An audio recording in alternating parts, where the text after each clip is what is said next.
മഹാഭാരത കഥകളിലേക്ക് സ്വാഗതം കൂട്ടുകാരെ. ഋഷ്യശൃംഗന്റെ കഥയും ആശ്രമവും ഒക്കെ പരിചയപ്പെട്ട ശേഷം പാണ്ഡവർ കൗശികി നദിയുടെ തീരത്തിലൂടെ തീർത്ഥസ്നാനത്തിനായി അങ്ങനെ നടക്കുകയാണ്. വൈശമ്പായനൻ ജനമേജയ മഹാരാജാവിനോട് മഹാഭാരത കഥ പറയുന്നത് തുടരുകയാണ്. ഏതാണ്ട് 500-ൽ പരം നദികളിലെ ജലം കൂടിക്കലർന്നാണ് ഗംഗ സമുദ്രത്തിൽ പതിക്കുന്നത്. ഗംഗാനദിയിൽ സ്നാനം ചെയ്യുവാൻ യുധിഷ്ഠിരൻ ആഗ്രഹിക്കുകയും അപ്രകാരം ചെയ്യുകയും ചെയ്തു. തുടർന്ന് അവർ കലിംഗ രാജ്യത്ത് എത്തി. യുധിഷ്ഠിരനോട് ലോമേശ മഹർഷി പറയുകയാണ്, പണ്ട് ധർമ്മരാജൻ വൈതരണി നദിയുടെ അടുത്ത് യാഗം ചെയ്തിട്ടുണ്ടെന്ന് പറഞ്ഞു.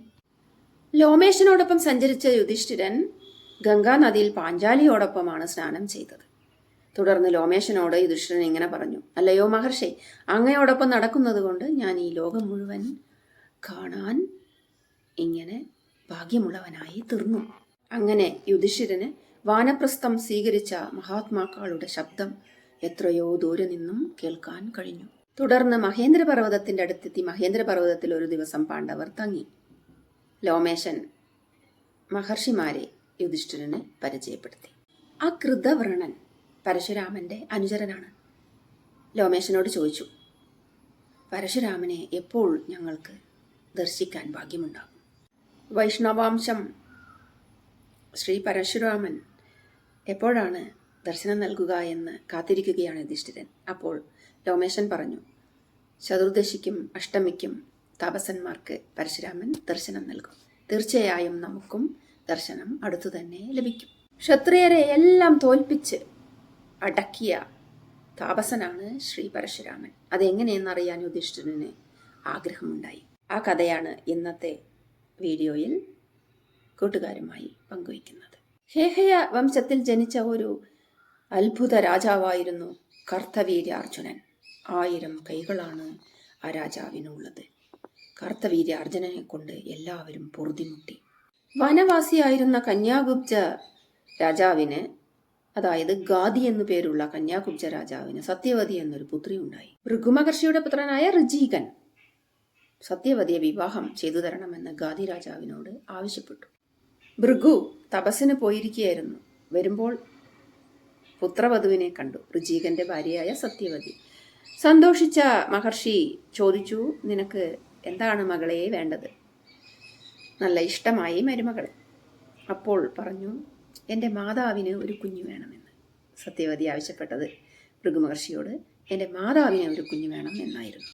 സന്തുഷ്ടനായ ഭൃഗു ഇങ്ങനെ പറഞ്ഞു, ശരി, നീയും നിന്റെ മാതാവും 2 മരങ്ങളെ ആലിംഗനം ചെയ്യുക, വെവ്വേറെ മരങ്ങളെ. നീ അരയാലിനെയും ഋതുസ്നാനം കഴിഞ്ഞ ശേഷം നീ അരയാലിനെയും നിന്റെ മാതാവ് അത്തിമരത്തെയും ആലിംഗനം ചെയ്തു കൊള്ളുക. ഞാൻ തരുന്ന സാധനങ്ങളും നിങ്ങൾ കഴിക്കുക. എന്തു ചെയ്യട്ടെ? മഹർഷി പറഞ്ഞത് അവർ അനുസരിച്ചെങ്കിലും മരങ്ങൾ തമ്മിൽ മാറിപ്പോയി. കൊടുത്ത ഭക്ഷണവും മാറിപ്പോയി. അമ്മ അരയാലിനെയും പുണർന്നു, മകൾ അത്തിയെയും പുണർന്നു. ഭക്ഷണവും അങ്ങോട്ടും ഇങ്ങോട്ടും മാറിപ്പോയി. ദിവ്യദൃഷ്ടിയാൽ ഭൃഗു ഇതെല്ലാം തിരിച്ചറിഞ്ഞു. മരുമകളോട് ഇങ്ങനെ പറഞ്ഞു, മകളെ, നിങ്ങൾ കഴിച്ച ഭക്ഷണം മാറിപ്പോയി. നിനക്ക് ബ്രാഹ്മണൻ ഉണ്ടാകട്ടെ എന്ന് ഞാൻ പ്രാർത്ഥിച്ചു, നിന്റെ അമ്മയ്ക്ക് ക്ഷത്രിയനുണ്ടാവട്ടെ എന്നും. പക്ഷെ എന്ത് ചെയ്യാം, മാറിക്കഴിച്ചതുകൊണ്ട് നിനക്ക് ക്ഷത്രിയ സ്വഭാവമുള്ള ബ്രാഹ്മണനും അമ്മയ്ക്ക് ബ്രാഹ്മണ സ്വഭാവമുള്ള ക്ഷത്രിയനുമായിരിക്കും ജനിക്കാൻ പോകുന്നത്. അങ്ങനെ മകൾക്ക് ജമദഗ്നി എന്ന ദിവ്യനായ മഹർഷി ജനിച്ചു. സത്യവതിക്കുണ്ടായ പുത്രനാണ് ജമദഗ്നി മഹർഷി. പരശുരാമൻ ഉണ്ടാവുന്നത് ജമദഗ്നി മഹർഷിക്ക് രേണുകയിലാണ്.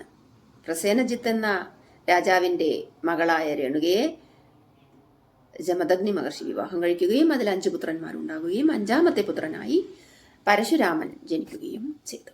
ഒരു നാൾ രേണുക കുളിക്കാൻ പോയപ്പോൾ ചിത്രസേനൻ എന്ന അതിസുന്ദരനായ രാജാവിൽ ആകൃഷ്ടയാവുകയും അദ്ദേഹത്തെ മനസ്സാ വരിക്കാൻ തീരുമാനിക്കുകയും ആശ്രമത്തിലേക്ക് ക്ഷണിക്കാൻ ഒരുങ്ങുകയും ചെയ്തു. ഇത് ദിവ്യദൃഷ്ടിയാൽ മഹർഷി ജമദഗ്നി മഹർഷി അറിഞ്ഞു, തൻ്റെ ഭാര്യയുടെ ഈ ഒരു ആഗ്രഹം.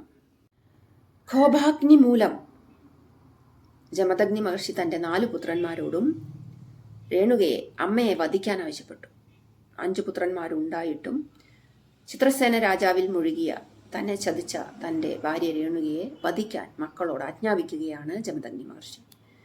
വസു, വിശ്വവസു, രുക്മവാൻ തുടങ്ങിയ പുത്രന്മാർ 4 പേരാണ് അവിടെ ഉണ്ടായിരുന്നത്. സുഷേണനും ഒരു മകനാണ്. പക്ഷേ ഈ 4 പേരും, രുക്മവാനും സുഷേണനും വസുവും വിശ്വവസുവും, അച്ഛൻ പറഞ്ഞത് കേട്ട് അനുസരിച്ചില്ല. എങ്ങനെയാണ് സ്വന്തം അമ്മയെ വധിക്കുന്നത്? അപ്പോഴാണ് പരശുരാമന്റെ വരവ് 5-ാമത്തെ പുത്രൻ. ഉടനെ പറഞ്ഞു മഹർഷി, രാമ, നിന്റെ അമ്മ എന്നെ ചതിച്ചു. അവളുടെ കണ്ടം നീ ഛേദിക്കുക. അച്ഛൻ പറഞ്ഞത് അതേപോലെ അനുസരിച്ചു മകൻ. തൻ്റെ മഴുവെടുത്ത് ഒറ്റയേറ്. അമ്മയുടെ കണ്ടം അതാ കിടക്കുന്നു. അമ്മ മരിച്ചു വീഴുകയാണ്. ക്രോധം ശമിച്ച് മഹർഷി പരശുരാമന് എന്ത് വരമാണ് വേണ്ടത് എന്ന് ചോദിച്ചു. പരശുരാമൻ ഇങ്ങനെ പറഞ്ഞു, എൻ്റെ അമ്മ ജീവിക്കണം. എൻ്റെ അമ്മ വീണ്ടും ജീവിക്കണം. എൻ്റെ സഹോദരന്മാരൊക്കെ സ്വസ്ഥബുദ്ധികളായി പോകട്ടെ. എന്നോട് പോരിന് വരരുത്. മാത്രമല്ല, ഞാനാണ് അമ്മയെ കൊന്നതെന്ന് അമ്മ അറിയരുത്. അമ്മയുടെ ബുദ്ധിയിൽ നിന്നും അത് മാച്ചു കളയണം. ശരി, അങ്ങനെ ആവട്ടെ എന്ന് മഹർഷി അനുഗ്രഹിച്ചു മകനെ. പരശുരാമന്റെ ആശ്രമത്തിലേക്ക് കാർത്തവീര്യാർജുനൻ കടന്നു വരികയാണ്. ആ കഥയുമായി അടുത്ത ഭാഗത്ത് കാണാം. മഹാഭാരത കഥകൾ ഇഷ്ടപ്പെടുന്നുണ്ടെങ്കിൽ ചാനൽ ലൈക്ക് ചെയ്യൂ, ഷെയർ ചെയ്യൂ, കമന്റ് ചെയ്യൂ, സബ്സ്ക്രൈബും ചെയ്യണേ.